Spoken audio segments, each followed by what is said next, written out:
Welcome to Game 2 of the NBA Finals. Boy, we are in a change of scenery. Last time you saw me for Game 1, a one-in-one day. We're back with the notepad. PJ Washington respects coin. Kyrie Irving does not. We had a 5-leg SGP. He was the one leg that did not hit for plus 207. We needed 18 points from him. And what did he do? 6 for 19 from the field. A one-in-one day, though. Not the worst start to the NBA Finals. Taking it slow. 4 picks today, though. 3 in this game, 1 series. We're going to dive into that 1 series pick that we'll dive into in a second. Now, like I said, I was in a Lake Como in the last video. I am going to change the scenery. I know it might look like I've been abducted. It is not the case. I'm actually on a cruise, but the sun has set, and you can't really see much except for a big reflection of my light that you are currently being in front of. However, you came here for some NBA picks. Let's dive into them. No one else is on a cruise ship giving you picks. Hopefully these are winners. The first pick of the day, Underdog Fantasy is a free square. Hey, we love that. It's Kyrie Irving. Score 1 point. Certainly he could score 0, but he needs to score 1. It's on Underdog Fantasy. User code COS or the top link in description. You get a match on your first deposit for new and existing users. I got a couple picks for you guys to pair that with, and we're going to dive right into those. Shout out to Underdog Fantasy. We love them. First pick of the day is going to go back to a guy that hurt us in Game 1. And while we didn't necessarily take his over in points, basically we felt like we did because first pick of the day, Kyrie Irving, over 22.5 points. Currently, minus 112 on DraftKings. This is going to be 1 unit bets. We're going to have 4 1-unit bets. 1 unit, obviously, is a standard bankroll management term. Now, obviously, in Game 1, Kyrie, not great. 6 for 19 from the field, scored 12 points. He did not attempt a single shot in the fourth quarter.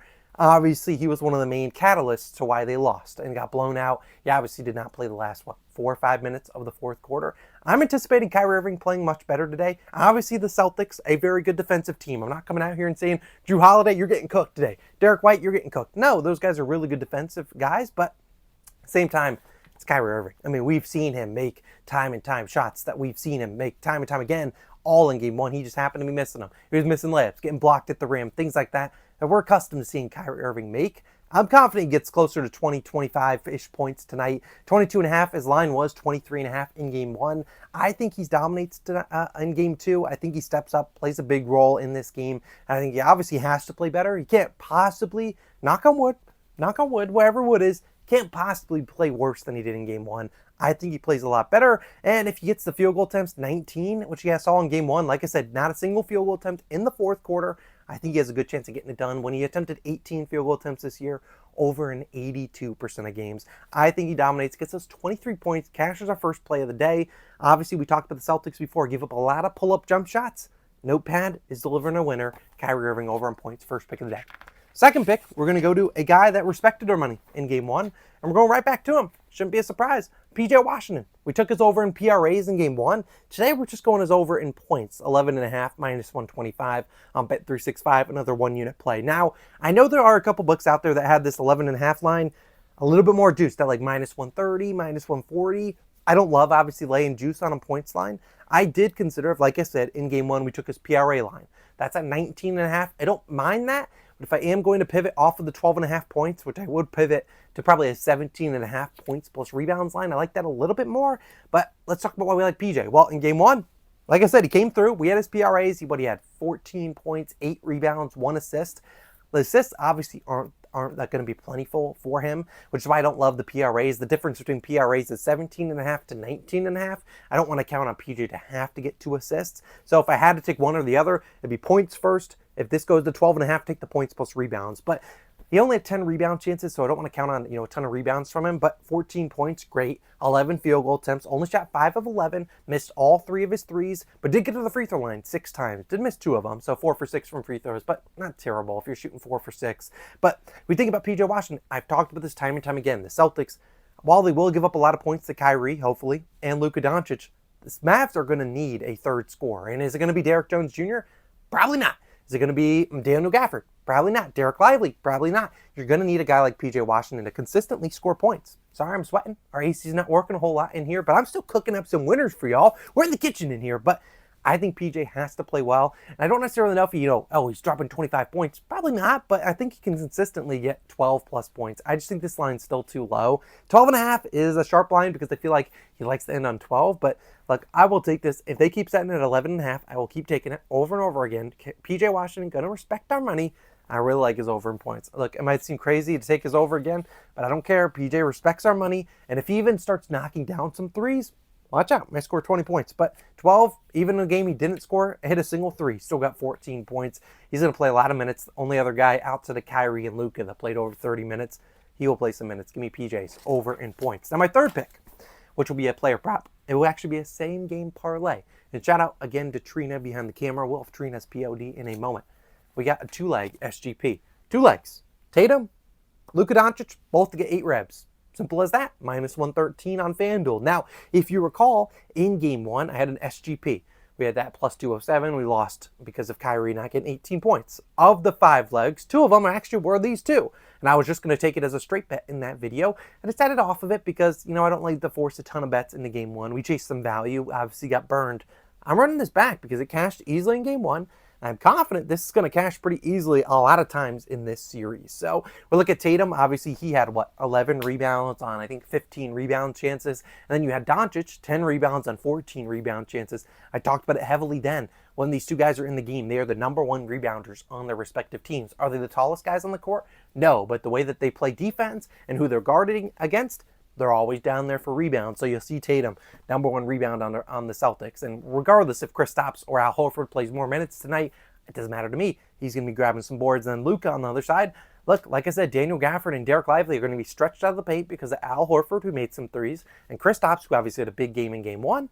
They're going to be stretched out. They're going to be Luka down there to grab boards. PJ's the other guy that grabs some boards. But at the end of the day, Doncic is the one they want to grab the boards because he can push the pace if they want to do that. So, look, I know this isn't, the sharpest pick, he got in his bag, but 8 rebs for each of these. If this hits and it stays at reasonable value, minus 113 FanDuel, yeah, you'll probably see it on the card for game 3. But I imagine if this is pretty sweat-free, probably more juiced for game 3, but we'll see about that. I really think those 2 legs, Tatum and Doncic to 8 rebs, I think that's pretty easy. We'll take that as a 2-leg SGP. DraftKings, minus 150. So obviously if you have FanDuel, take it there. And if you had to take one of these 2 guys, both of them have 9.5 rebounds lines. I lean Tatum a tad more, but I think both could probably get 10 rebounds like they did in game 1. I obviously like them a little bit safer at 8, but that's just my personal opinion. Now my 4th and final pick of the day. Actually, scratch that. I will, how do I want to do this? Fine, we'll just talk about the 4th pick, talk about the series lane, and then we'll give you Trina's POD. I'm actually giving you a series pick. For 1 unit, I'm taking the series total games over 5.5. It's currently minus 125 on DraftKings. Again, playing this for 1 unit. Now, this does not cash tonight, does not cash in game 2, doesn't cash in game 3. Earliest it could cash is game 4, technically, if it's a 2-2 series. We need this series to go 6 to cash this bet. Now, obviously, we're only 1 game in, and if the Celtics go and sweep them 4-0, or if the Celtics win in 5, or somehow the Mavs win 4 in a row, we will lose this. But as I talked about in the Game 1 video, I really like the over in the full series at 5.5, just too juiced for my liking. It was about this bet was minus 180 or so coming into the series. But now that you see the Celtics win the first game, you're going to get better value. And while you could take the Mavericks plus 2.5, and you certainly could, like I said, I lean the Mavericks plus 2.5 full series. That's like minus 160.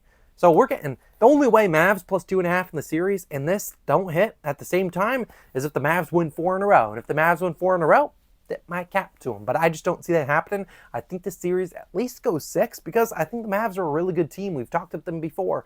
Them and Jason Kidd do not mesh in game 1. They always suck in game 1. The only game 1 they think they've won under Jason Kidd was in that Timberwolves series, and that was a huge letdown spot for the T-Wolves. And heck, the T-Wolves were leading in that game 1 and ended up blowing that lead in the 4th quarter, which obviously the Celtics are not the Celtics, the Mavericks are a much better 4th quarter team than the T-Wolves were, and that showed in that whole series. However, in this series, I think the Mavs are going to fight tooth and nail. Do they win tonight? Maybe not, because they're on the road, but at home, come back to Dallas, they could easily win 2 there. They could maybe win game 3, maybe lose game 4, win game 5 on the road. I think this series goes at least 6 games, so I'm going to take it. I know I don't do a lot of series picks, and I haven't done a ton of spread picks this year, but I think this is a good one. Series total games over 5.5. It's minus 125. Probably plays about minus 135. No higher than that. Obviously, if the Mavs win tonight, this pick probably goes closer to minus 190 or so. So I don't see the Mavs maybe win tonight. There are plus 220. But I think they win at least 2 games in the series. I don't know when they come,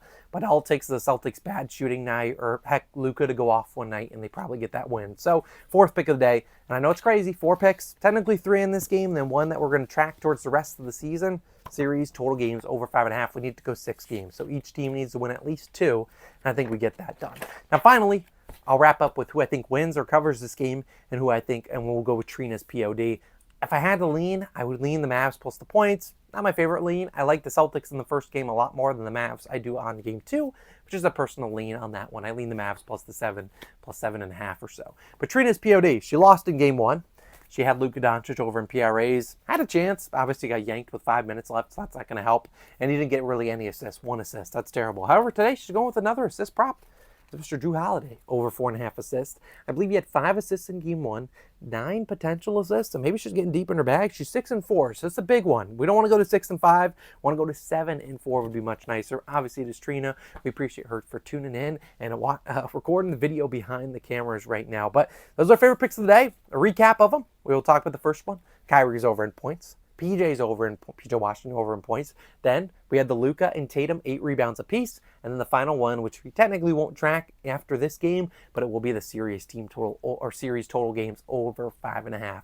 Those are my 4 favorite picks of the day. Reminder: sign up for Underdog Fantasy using our code COS. We certainly appreciate it, and I will see you guys back for Game 3, probably in the same place. Maybe you'll get a view of the coast or the horizon, if you will, or maybe we'll be in a change of scenery. We'll see, but I'll be back home soon. Hopefully these picks deliver a sweep. I'll see you guys back with the green notepad again in game 3. I'll see you then. Peace!